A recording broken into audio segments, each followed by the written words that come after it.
Hello, sausage. Well, this is different. Weird, isn't it? Yeah. It's weird, man. This is the show. This is the show. Should we get it going? Let's get it going. All right. Hello, everyone, and welcome to the Every Movie Ever podcast. My name is Ben Groves. My name is Rob McFarlane. Welcome to the show where two best friends with arguably terrible mental health use movies to sort of act as a mirror for the best and worst of themselves, and also primarily as a form of escape. It's sort of part movie analysis, part self-analysis, but always nonsense, always fun nonsense. Always fun. But in the spirit of that, Ben, I feel like it's important to ask the most important question first. Mm-hmm. So before we get to what we're doing, how are you doing, bud? Oh, babe. I'm good. Nice. Tomorrow's my birthday. Oh, congrats. Thank you. What are you doing to celebrate? I'm going to the Boardroom Gaming Cafe in Telford. Good, man. I'm going to go play a couple games there, play some coup. I am the Duke. With some buddies. Nice. I'm the Duke. And that's it, man. I'm sober. You know what I mean? I don't really know what to do with birthdays anymore. That's all right. That's more than enough. Yeah, 100%. How are you, man? Still awful. Still, everything is on fire. I'm sorry to hear that. I am sadder than I've ever been, but I've realized that I also have 1 hour where I can pretend that I'm not. So rather than getting down in the nitty gritty, rather than getting in the muck of it this week, I'm just going to run away into a lovely world of film with my best bud. Come join me in a forest of fun, where we can go escape in a movie. We'll just have if it makes you feel any better, by the way. Yeah. Sadness looks really good on you. Oh, cheers, bud. Yeah, you're looking good, man. Looking trim. I'm looking lit like I've got two torches in my face, which is just how good this is. Look, we've got some amateur YouTube money, right? Because we're amateur YouTubers now. We're not getting paid for it. Man. It's not professional, so torches and VHS boxes. Woo! It's the way to go, mate. It's the way to go. So, buddy, today we're starting a brand new series. You've brought this one to the table. Yeah. Would you like to do the honors of introducing it and as to why you have brought this to my attention? Well, we are kicking off our Marvel Phase 1 series. Woo! And we are starting with the film that launched 1,000 sequels. 1,000? Tie-in games and television series. All right, there you go. That feels better. Iron Man 1, 2008, directed by Jon Favreau. Yeah. Starring Robert Downey Jr., Terrence Howard, Gwyneth Paltrow, and Jeff Bridges. All fantastic actors. All fantastic actors. And we normally, at this point, explain why we're doing this, kind of what impact this has had on cinema. But I do have to point out, if you're listening/watching a movie podcast and don't know why the Marvel Phase 1 series might be important to cinema, are you lost?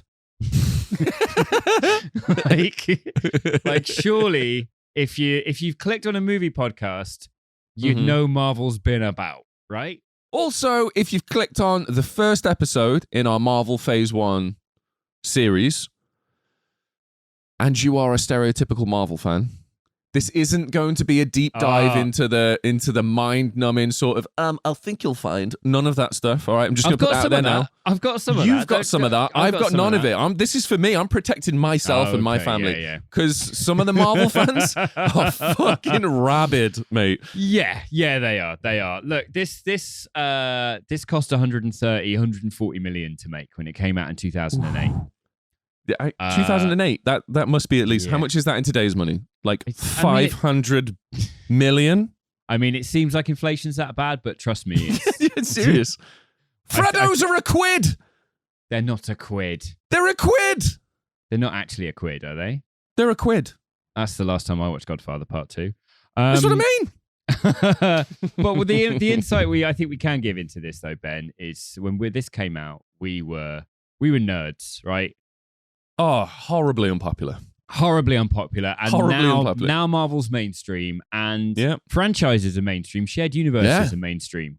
None of that was really true before this film and before what Marvel Entertainment did and how Marvel Entertainment came to be. So before I tell you how much this made, we've got some facts to get into. But before we get into the facts, we should do what we always do and say, we are going to break this movie down plot-wise very quickly. Just give it a scan from first scene to last scene. if somehow you have not seen this film but are still planning to, now's your spoiler warning.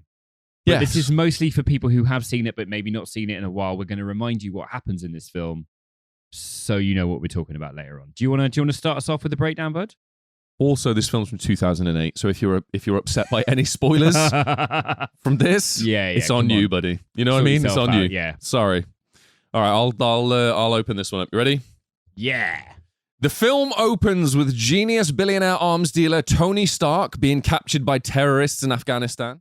Having been mortally injured with shrapnel from one of his own devices, he is kept company in cave prison by a kindly doctor who saves his life with an electromagnet surgically implanted in his chest, keeping him alive while the terrorists force them both to build a powerful weapon using illegally obtained Stark products.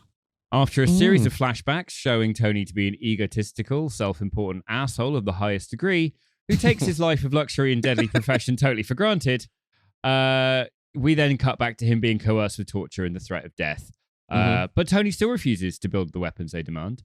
Instead, Stark builds a powered suit of armor to escape, marking the creation of the first Iron Man suit with advanced technology.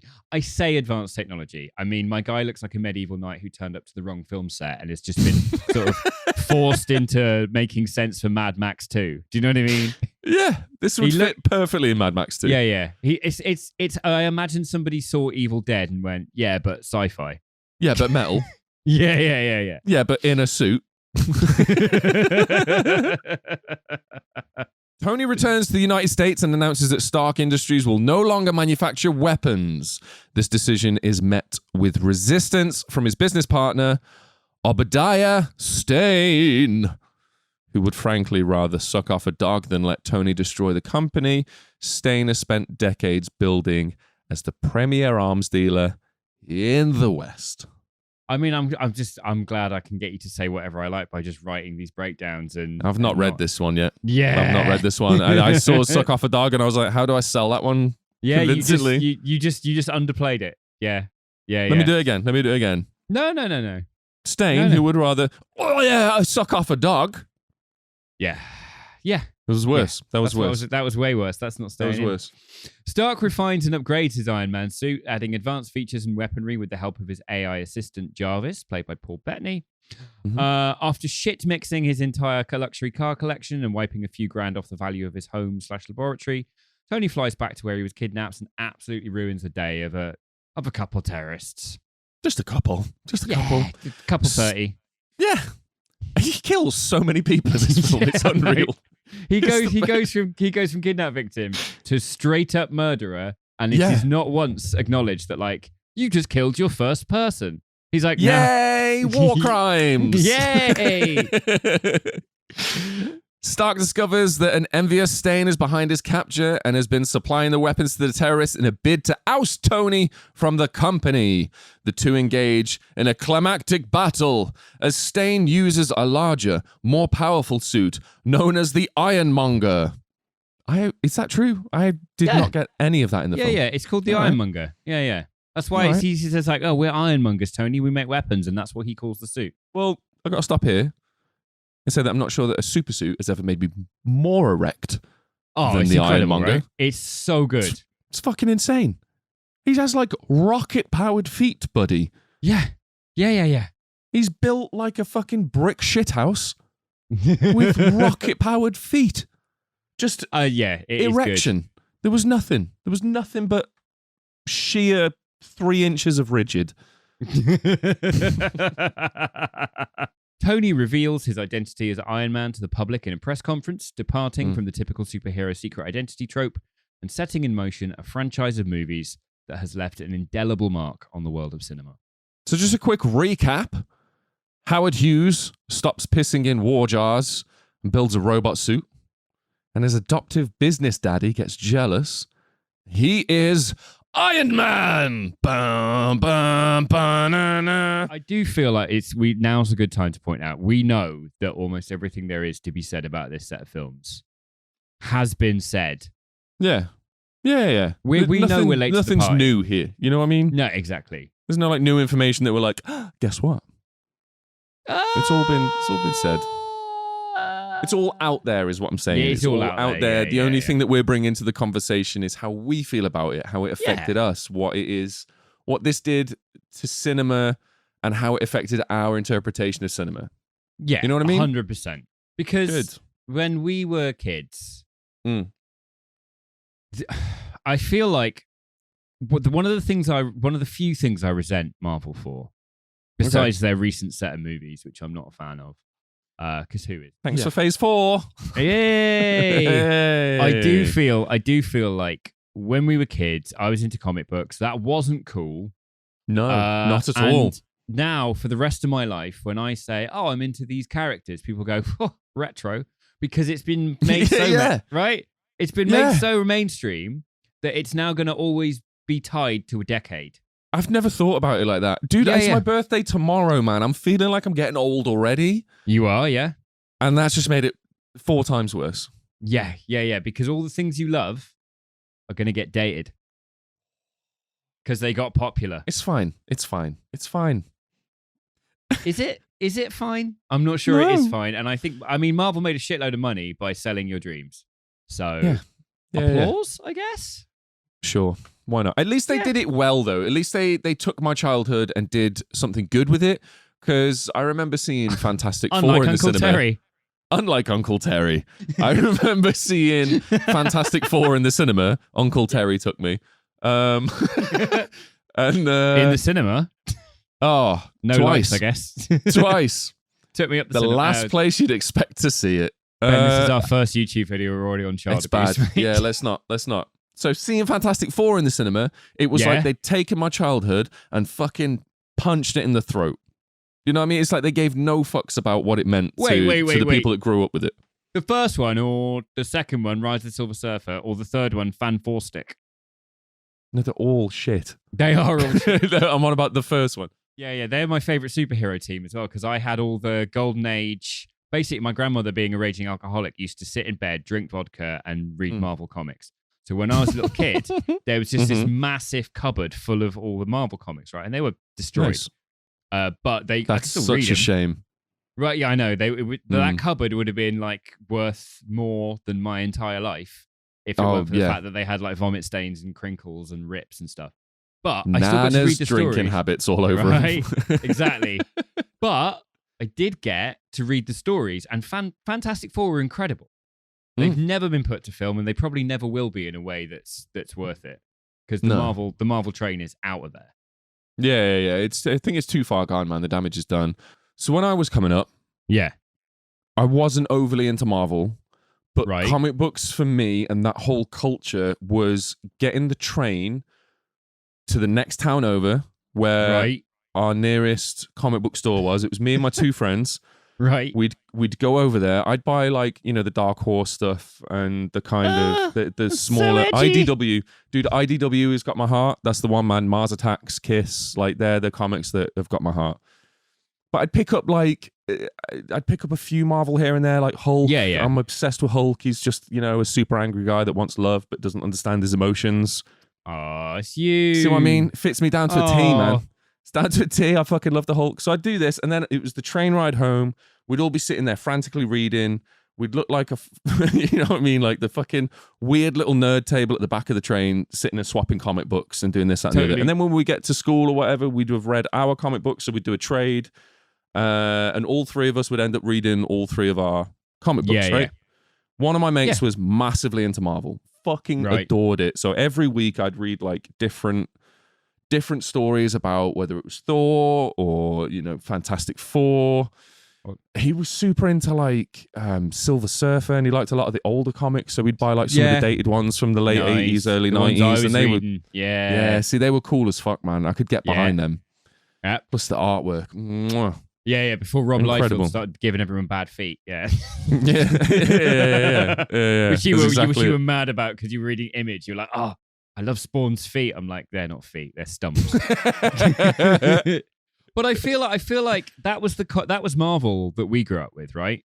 It was a comics company, and they had sold characters before to film studios, right? So they'd sold Spider-Man to Sony, they'd sold the X-Men to Fox, and those companies had sort of reinterpreted the characters through the lens of what they thought was saleable.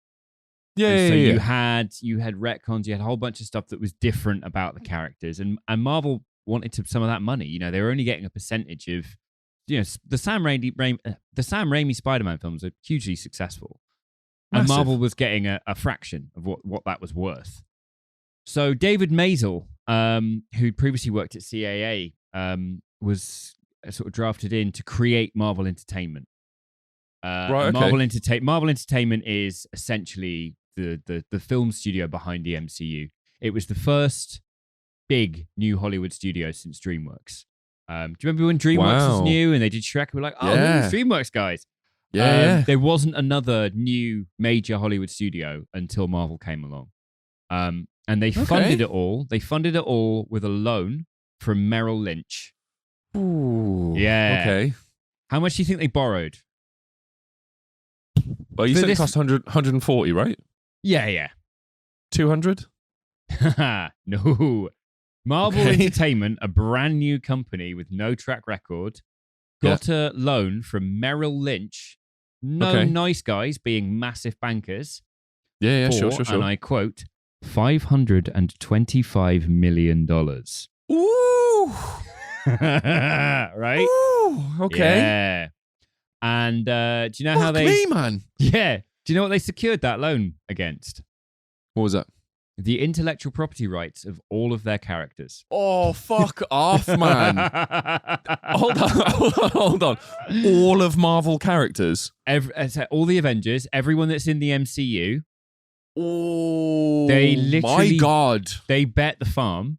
If this film hadn't succeeded, Marvel Entertainment would no longer own Marvel characters. Merrill fucking Lynch would own Thor. Yeah. Thor would just be there being like, ICEs, get one.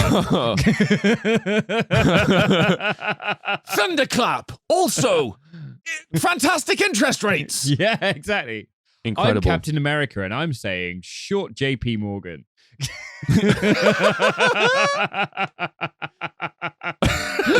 Bank of Captain America, the first Avenger. 100%.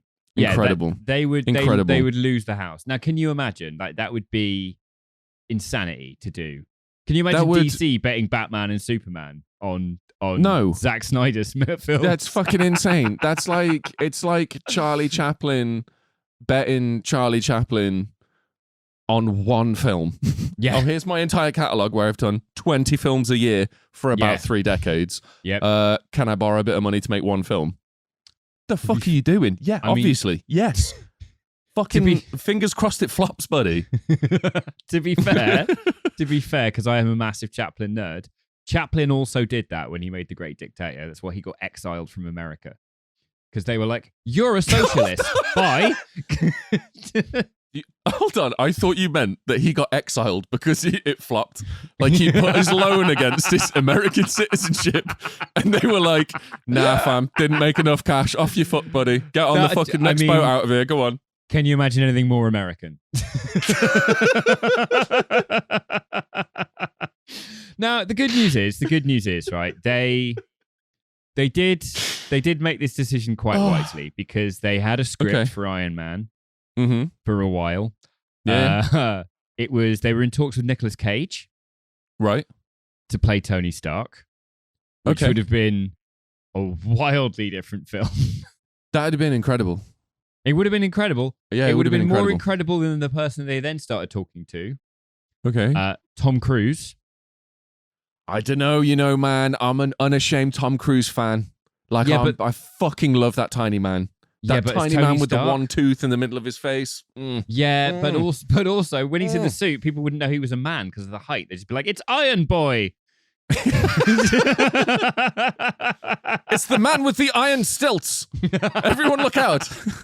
Imagine the suit possibilities on that, though. Oh. It'd be sort of like Jarvis, extra 3 inches. Jarvis, heel inlays. Sorry, when you said extra 3 inches, I got confused. Forgot we were talking about height.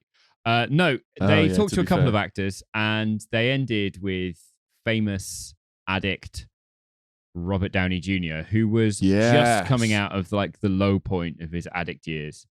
Bearing in mind, at some point in the previous 5 years, the leading star of this $525 million all of the Marvel characters IP bet was placed on a man who 5 years previously had been fired from a role on television in Ally McBeal.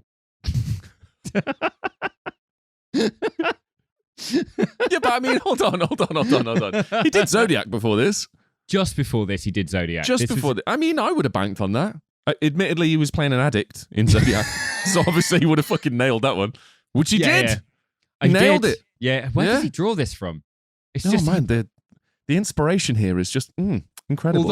Although I got a lot of love for Robert Downey Jr. and I can't imagine anything harder than being a recovering addict, having to play one, being like, "Oh, mate, can you just act like you're fucked on drugs?" And then you, after the end of the scene, you're like, "Oh, I got itchy teeth, man. I could really fucking." Dude, the worst thing about this whole thing is I've been sober for 2 years. Yeah, you have. Just over 2 years now. Thank you. Yeah, well done. I went to the pub for the first time in 2 years, maybe 4 weeks ago. It was the single hardest day of my entire fucking life, man. Holy shit. I went for a gender reveal of a couple friends, Adam and Polly. Do they not know what gender they are? Oh, okay, sorry. No. The baby. Child. Come on, buddy. Yes. Sorry, okay. Come on, we know this. I thought they'd just been in a box this whole time and they're like, hi.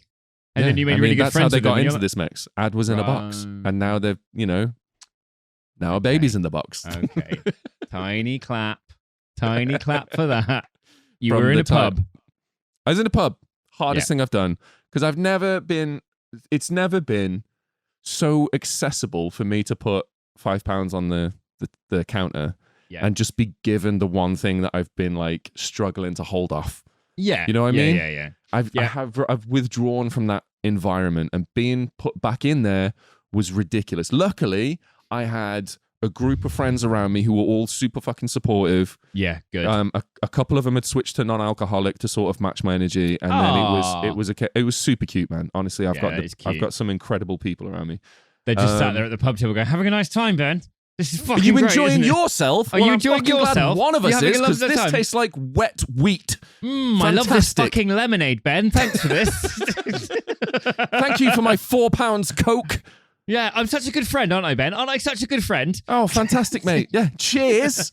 Cheers. Bless them, what we're doing. No, They're it was doing lovely. God's work. They're doing God's work. I can't imagine being Robert Downey Jr. playing an addict whilst being a recovering addict, and the fact that he pulled it off so well, and the fact that he did so fucking well to get to where he is right now. Nothing but massive inspiration. Insane. Huge inspiration. Yeah. Fair play to him. And no one's got a fucking word to say that can be negative against what that man's been through and what that man's come through and what that man's achieved off the back of that until they've done it themselves. Because he is like he is like the Mother Teresa of recovering addicts. Oh, right? God, yeah. He's like, you can stop drinking and still be cool and still get laid and still succeed. All the things you're worried about changing about yourself when you stop drinking, when you stop being a drugs user, you're like, but I'm going to be uncool and I'm going to be square. And I'm like, what, like Robert Downey Jr. is? Oh, you're going to be like Robert Downey Jr.? Oh, boo-hoo. Boo-hoo. Oh, unlucky. Yeah, unlucky. You're going to be like fucking Iron Man. Yeah. Oh, fucking, let me just play this tiny violin for you. Yeah. So we know that. But I feel like if I was a studio exec and I'd seen this man have 10 years, like it was a long time. He was big mid-90s. And then he was fired from Ally McBeal in 2001. Yeah, and he slowly started making a comeback, but they were all indie films. Like even Zodiac is a Fincher indie movie. Yeah, man. It's long, but it wasn't a blockbuster by any. It's fucking 3 hours long. It can't be a blockbuster. And they're like, fucking banging. You know what I mean? It's a banging film. It's Fincher, of course. It's banging. But banging. If I'm Marvel Entertainment and I've got all of the Avengers leaving Marvel and going to Merrill fucking Lynch. Do I want Tom Cruise or do I want Robert Downey Jr.? Right? To be honest, I would have. Personally, yeah. If I was an exec, I'd think Tom Cruise. I'd just be sort of like, "Fuck it, you can buy it back." You know what I mean? Exactly. Right. You buy it back, and I'll put you in Iron Man 2. Fucking get in touch with Scientology. You know what I mean? Get the church in. Yeah. Fuck it. If they own it, who gives a shit? You know what I mean? So not only have they got this recovering addict in there, there's also basically no script. Most of this film was written either on the day it was shot or in the scene improv'd. Get fucked. No way. Yep. No way. Totally improv. So you know the scene where he sells the Jericho missile? The speech that he does. Yeah. Yes. Improv. Get fucked, man. You know Agent Coulson? Shield. Yeah. Incredible character. Fuck have I missed that guy. Dude, I forgot he was in this, to be honest. Yeah, right? He was originally like 2 or 3 lines, but because everyone was giving it back and forth, he was quite good at it, and they were like, this guy's pretty decent. Give him more lines. And then because of him, we got him being a through line in all of phase 1. He gets his own fucking TV show on Fox later on, or I don't know if it's Fox, it's right. Jeff Bridges said it was like a 200 million student movie. Him and Robert Downey Jr. Because Jeff Bridges normally rehearses every line, right? He knows it word for word. Yeah, he's like a fucking top tier actor. You know what I mean? Yeah. He got there and he was like, there was no script. And sometimes Robert and I would just swap characters and do the scene as if I was Iron Man and he was Stain, so that we could get so we could see what the other one looked like. So we could see how it came across. That's fucking amazing that they just had the freedom to go 100%. 500 million and the IP is on the line. Yeah. And they're like, do you want to be Iron Man for a bit? If I'm sitting behind finance of this, I'd be sort of like, Jeff, you're not Iron Man. Be the bad guy. Stain be Stain, Iron Man be Iron Man, please.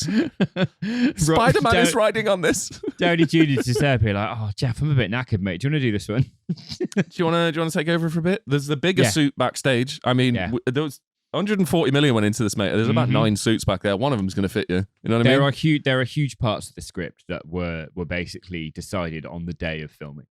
I don't understand how that happened because for me, watching this for the first time since probably the late 2000s, you know what I mean? Yep. I forgot how good this film is. Oh, mate, I'm not just saying it to like blow smoke up the no. like you're also bringing this to the thing. No, we don't do that. We shit on each other's choices all the time. But I was watching this genuinely thinking like, did I have a stroke or is this a lot better than I remember? I don't remember. I remember seeing this in the cinema, right? Yep. And I remember sitting there and going, this is a pretty good action film. Yeah. And then I watch it now in 2023. I've watched it twice to prep for this. I've watched it twice. First time through, I couldn't make notes because I was like, I don't remember how I've not seen this since. Yeah. How is this existed being this good? I've already seen it and I've never come back to it. Like, how does that happen? 18-year-old me completely missed the fucking point of this film. It's gone out the window. But I'm going to put this in my list of perfect movies. Everything it sets out to do, it achieves. It exceeds everything it sets out to do. My completely subjective list of perfect movies, Iron Man 1 is in there purely because of the amount of action, the way the action is carried out, the heart of the film. There is so much love and joy and sadness and like just heart-wrenching emotion that runs through this. There's casual murder, there's formal murder, there's smart casual murder. No, there's comedy. It's the pacing, man. It never eases up. No. And it never lets you take a breather because before you know it, you're into the next emotional state where you're like, oh God, now I've got to adjust to this. Oh God, now I've got to adjust to this. Yeah. Oh God, now I'm crying because of the people in the Middle East, man. I'm realizing that this is his legacy. He doesn't want this. And then I'm getting upset. And then he's like, I'm going to save the day. I've been the bad guy this entire time without me even fucking realizing. And you're like, yes, Iron Man. Yes, buddy. And then before you know it, the ending. You know what I mean? Oh, the film's over. The ending comes in. You're expecting a big boss fight. You get it. But not. And then again, in my mind, I'm thinking, oh, Iron Man kicks the shit out of Jeff Bridges. And it's the end of that. Blah, blah, blah, blah, blah. Nah, mate. Potts. No. He gets comes in and just fucking dude. He gets battered. If Potts wasn't there to blow the reactor, he's dead. Yeah, like speaking of forgotten it, I remembered them flying up because when he ices up the first time, he tests the capabilities of the suit. He gets to a certain height. the suit ices up and he falls to Earth, and I'm like, oh yeah, that's how he defeats the bad guy, right? Yeah, same. I'm watching it for this podcast, and Ironmonger freezes up, Stain falls to Earth, and I'm like, there we go, he's beating the guy, and he lands, and he's having the emotional heart-to-heart, and then Ironmonger just fucking fly swats him out of the frame, and I'm like, oh my god, I've totally forgot. Like, it took me completely by surprise. Same. Because it gives you a definitive the villain has been defeated, and then just goes, nah, he's not, he's back. And he's fine. He's so aggressively like unfazed by Iron Man. It's incredible. It's ridiculous, man. It is ridiculous. You said that this was improvised. Mate, right. When I say this is improvised, right? The end scene. Okay, hold on. The end scene. Are we talking end scene, like the speech that he gives, where the reveal? The reveal. Mate, goosebumps. Pinnacle of this film for me. You know what? I am Iron Man. Bam, bam, bam, bam, bam. The words "I am Iron Man." Mm-hmm. Robert Downey Jr. ad-lib. There was a whole thing they were going to do. He was going to do the cover story, blah, blah, blah, blah. Robert Downey Jr. in one of the improv takes just ad-libbed it, and they were like, oh, that's kind of sick, because that's what the character would do, right? That's exactly what Tony Stark would do. He'd look at the woman in the eye that he had hate sex with and just go, oh, you're going to throw shade on me? Well, guess what? I am Iron Man. Fuck you, right? Oh, what? You're going to try and embarrass me in front of the world when I'm giving this press conference about it being a bodyguard in a suit? All right, fuck you. It was me. I'm Iron Man. Yeah. What are you going to do now? Insane. They watched it. They were like, yeah, no, that tracks. They decided on that being the way the film was going to end. Right. They told all the extras involved in that scene that it was a dream sequence to avoid spoilers. They were like, this doesn't actually happen in the film. So good. Right? Isn't it good? That's so good. And then that became a thing going forward. If you think about the comic book versions of all these characters, they've all got secret identities. Thor has a secret identity. Yeah. It's mind-blowing to me. It's mind-blowing to me because you just take his helmet off and he looks identical to his... I mean, you don't take your glasses off and I don't go, oh, wow, autism, man. I just go, it's still Ben. But Clark Kent exists. This is the secret to being autism, man, Rob. Is I'm always autistic. See why I like the Hulk now? Yeah, okay. Yeah, I do. That, for me, is the absolute pinnacle of this movie.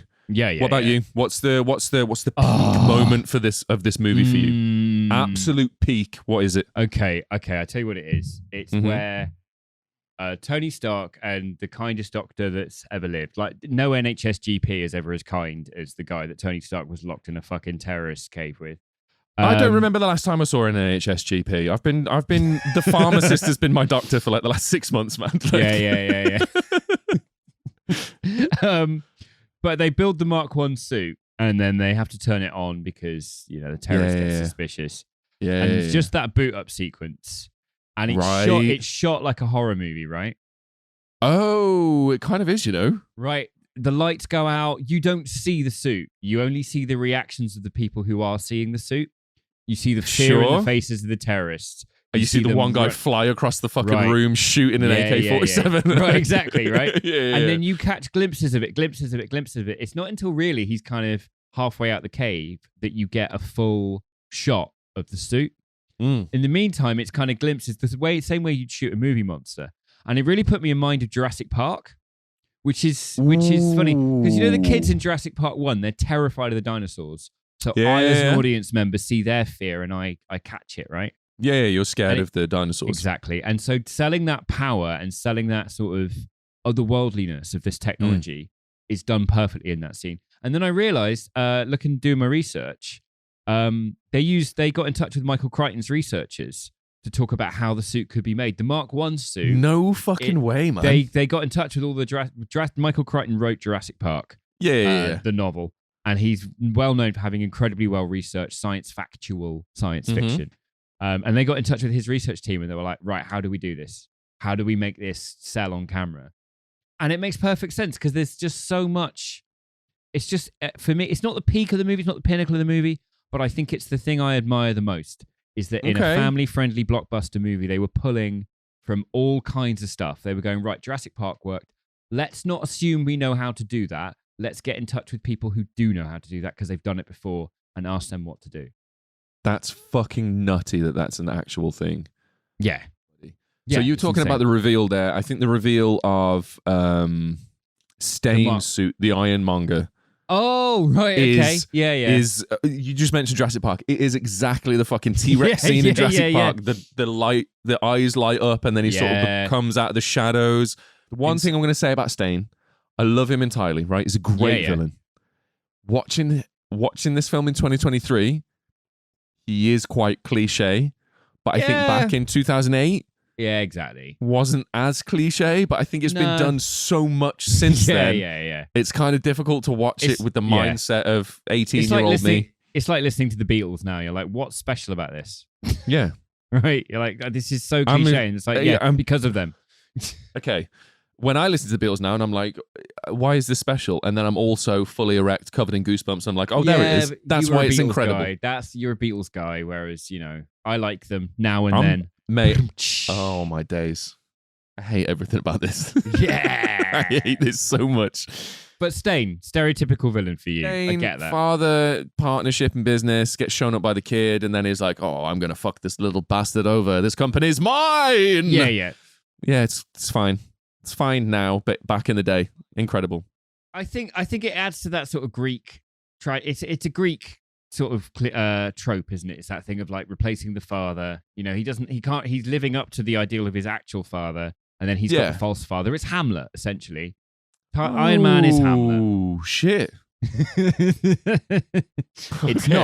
It's not, but that's basically where they've steal. It's basically it, but also now I'm kind of thinking that the villain in 2008 was a bit cliche because Hamlet did it in like what? When was Hamlet written? Like 2001, 2002? Yeah, I think it's around about there. Yeah, it was kind of pre CGI getting good. It was at least before CGI got good. I can confidently say that. Yeah. Okay, it's a bit cliche, yes.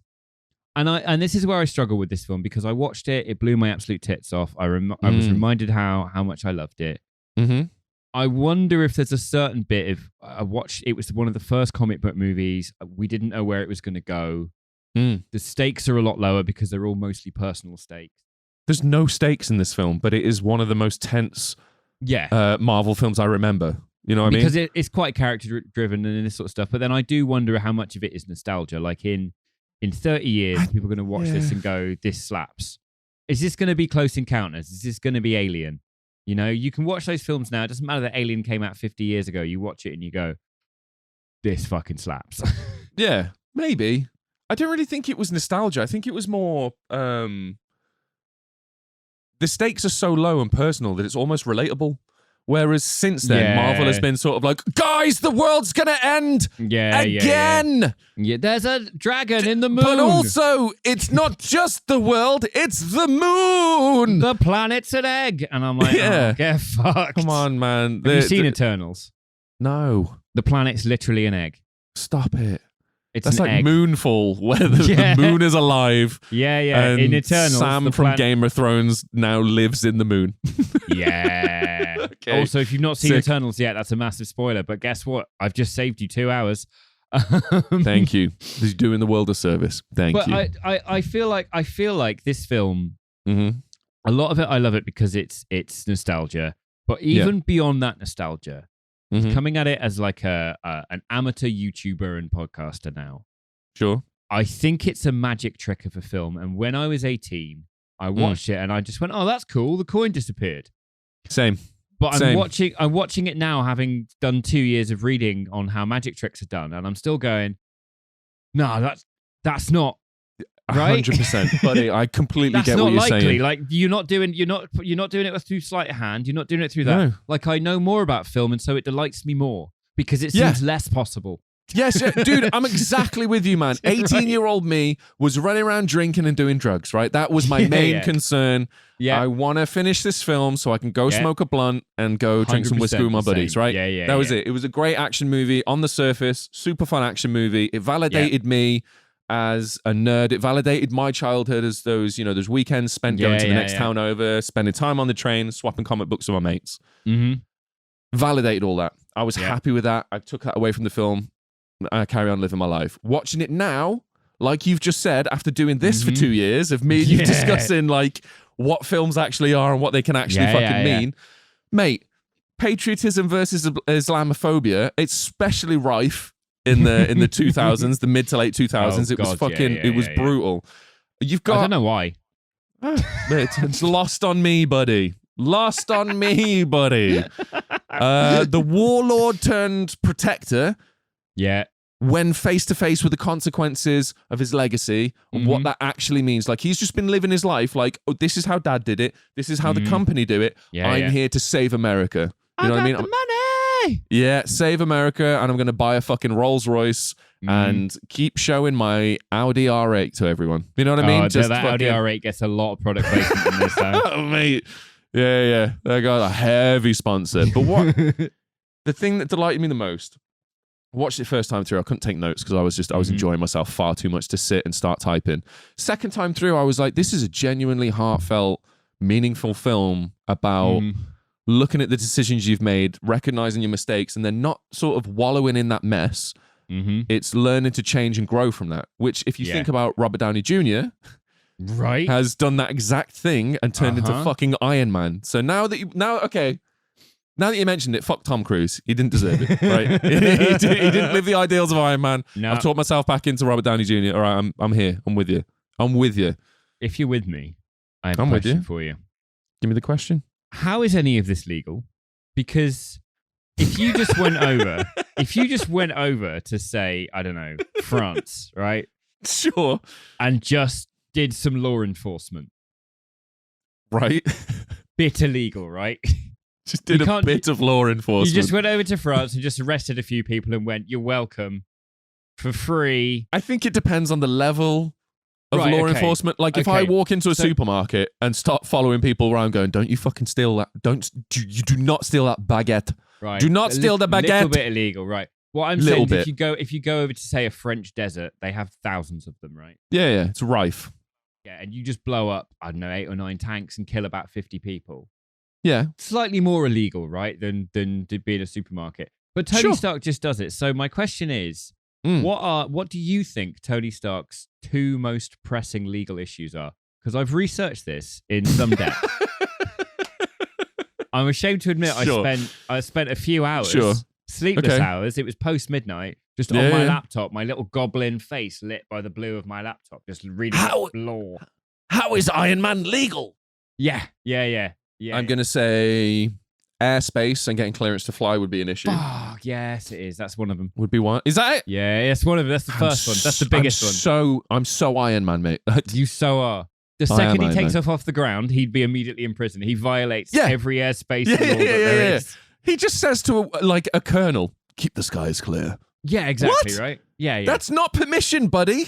And also, he happens to down a warplane, costing hundreds of millions. Not a big problem. But if that had been a passenger plane, more of a problem. Bit of a problem. Bit more of a problem. Yeah, sure. Yeah. But that's more of a PR problem, right? Then he becomes I am Lockerbie man, and we don't.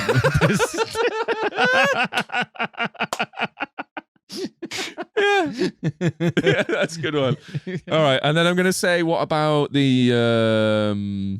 it's got to be something to do with the suit, like owning the tech or the tech being so full of military-grade weapons. This is why I love you. This is why I love you, because you're exactly right again, right? Okay.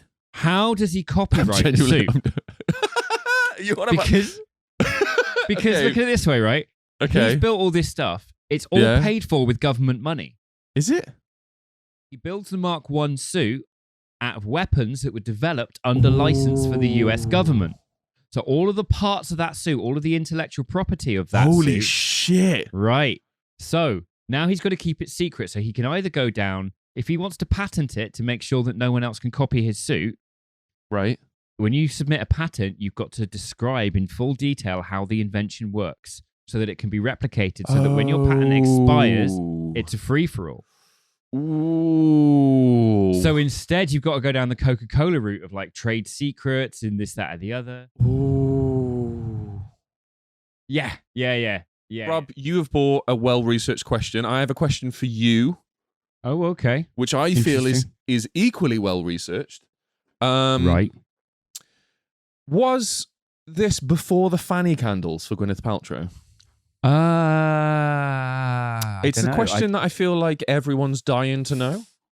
It is, I think. So she, for those that don't get the reference, Gwyneth Paltrow's gone full crusty and has a shop called Goop.com where she Makes sells fanny candles. This candle smells like my vagina, and psychic vampire repellent, and basically any sort of pseudoscience with a large price tag gets pushed out through there. Yeah, I think this is just pre. I think she's still dating Chris Martin. Right. Haven't consciously uncoupled yet.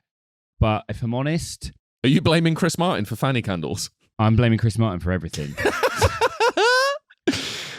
would there too. is very little I would not blame Chris Martin for. You still haven't told me how much this film made. Oh, yeah. So they took out the big £525 million loan and they spent $140 million on it on Iron Man. Okay. If it flopped, they lost the rights to all of their characters. They bet the farm on a recovering addict, a struggling director who'd made Elf and Zathura had flopped. Elf was fucking fantastic and still is, though. It was, but it was not a huge financial hit. It was, it was critically loved, but not the Christmas movie. It became a Christmas classic, but it didn't start out as one. Yeah, man. So Favreau wasn't a great winner either. There was very little in terms of script. And they made 550 million quid. Ooh. Merrill Lynch sitting there rubbing their hands being like, boys, get the fucking red and blue out. We got Spider-Man, buddy. Yeah. Get ready to change the name to Captain America. No, wait. Bank of Captain America. Yeah, we go. Yeah. No, they got none of that. They got none of that. They got nothing. Awful. Fuck us. Fucking fair play to them, though, mate. They gambled and paid off. Yeah, fair they did. Fucking play, buddy. Have we got a game this week? So I've only got as far as the title, right? It's Christopher Nolan versus Pope Soldiers. And right, yeah. So we did the Pope Soldiers, obviously from Neil Blomkamp series. Yeah. Christopher Nolan, we did all of his movies in the audio podcast as well. Christopher fucking Nolan. And so I feel it's important that we reflect that with maybe like a film pitch. So my thought so far is Christopher Nolan has made a film about the Vatican. He's got too close to the truth. Right. They have to deploy the Pope soldiers to stop him exposing all their, children on leashes or whatever. Maybe he gets possessed and the Pope soldiers have to step in to cure Christopher fucking Nolan. Yeah. But so in the film, the character is famed cinema director Christopher Nolan, but he's not played. He's not played by Christopher Nolan. He's, I don't know, like Jim Carrey or, I don't know, Pauly Shore or something. Like the worst. I think Rob Schneider. Oh, okay. So Rob Schneider playing Christopher Nolan in the film where he is canonically film director Christopher Nolan. Okay, he's got the scarf. For some reason, he walks everywhere with a Gibson Flying V that shoots lightning. Just in case, man. Who are you, buddy? Christopher fucking Nolan. Exactly, yeah. He can stand at the top of the mountain, do a solo, and lightning comes down. Right. I'm kind of thinking that. I'm in for all of this. One condition. Right, okay. The film is directed by Christopher Nolan. Yeah. All right. Yeah, fucking, I'm in, man. I feel like it's the only way Christopher Nolan can get his scripts to be more complex is if he makes it about himself. And it becomes like an Inception. Have you seen Synecdoche, New York, where the guy writes his autobiography? No. It's a film in which Philip Seymour Hoffman's writing his autobiography, or it's a play about his life, a book about his life. Yeah. But then he gets up to the point where he gets up to the point in his autobiography where he's writing the book. And then starts making a play, and then starts making a movie, and the movie is about the play, which is about the book, which is about his life. It's a Charlie Kaufman thing. Yeah. And it's incredibly fart-sniffing, smug, in love with itself. That sounds good. Chin strokey. Let's not do that. Let's go full goofy. Okay, yeah. Let's go full goofy, like I'm thinking 80s B-movie type shit, right? I'd love to see Christopher Nolan's sex comedy, Got you. Sold. Sold. Let's get it funded. Let's get it going. What you rating Iron Man? Fat 10. Obvious fat 10. Okay. This is the benchmark. Right. This is for me. This might be as good as Marvel ever will be. Okay. Fucking hell, it's a bold statement for episode 1. I think this is the benchmark. It's incredible. Sure. I think there's a sharp drop after this. Okay. I think the next 3, I got some problems. I mean, all right. We'll get there. We'll get there. How about you, buddy? How about you? I'm gonna go an 8. An 8? An 8. It was fantastic. I loved every second of it. I'm gonna put it lost. It's fine for like story-wise and subtext and stuff like this. It's not exactly my cup of tea. No, but I'm judging this within the context of what it is, right? And I know where Marvel goes, right? And there are some Marvel installments in like Phase 1 and Phase 2 that I fucking adore. So I'm going to leave like a little wiggle room, but just for when it gets there. Okay, fine. You're right. I scrap the fat 10. We'll go to a 9. We'll go to a 9. Oh, okay, see now you're thinking. Now we're swimming in the same waters. You know what I mean? Okay, we're killing it. Time for comment corner, or I don't think we should do comment corner. What we're going to do is we're going to ask you at home to comment on this video, and what we'll do next week. Yeah, comment below. Next week we'll do a double length one, and we'll come back with some of the comments that we get. Yeah. For new listeners or new viewers in this case, comment corner is a recurring segment on our podcast where anything we get on our socials. The funny stuff, the incredible abuse, sometimes nice feedback. It's been a bit too much nice feedback lately. It's been very nice. This is our first YouTube video, so please comment below, or if you're listening on the audio platform, find the YouTube video, comment, and next episode, we will find the funniest, the best, and the brightest and share it with all of you. It'd be great. If you want to get involved in Comment Corner, that's where to do it. YouTube. And next week, it'll be back on all the socials. I think that's all the time we've got for this week, though. It is, yeah. Thank each and every one of you so fucking much from the bottom of our hearts. Honestly, it means the absolute world that you spent some time here with us. We will see you next week for Gran Turismo. Gran Turismo. I don't know why you always do the spooky voice. In the meantime, we like to round out the show with me telling each and every listener and now viewer to do what society always tells us to do. Meanwhile, Ben's going to wrap up the themes and messages of the movie to thank you for spending an hour of your time with us at the start of the week and make it into like an inspirational, affirmative moment. Yeah. While I just tell you to consume. Okay, hear me out now. Robert Downey Jr. in the early 2000s gets fired from Ally McFucking Beale and then picks himself up, dusts himself off, cracks on to become fucking Iron Man. You can get up on a Tuesday for work. You know what I mean? You might feel like you can't, but I guarantee you, buddy, we're fucking there with you. We love you. Be the Robert Downey Jr. we know you all can be. You know what I mean? I don't know what the fuck I'm saying on this, man. I need to start prepping this. You know what I mean? I need to start prepping it.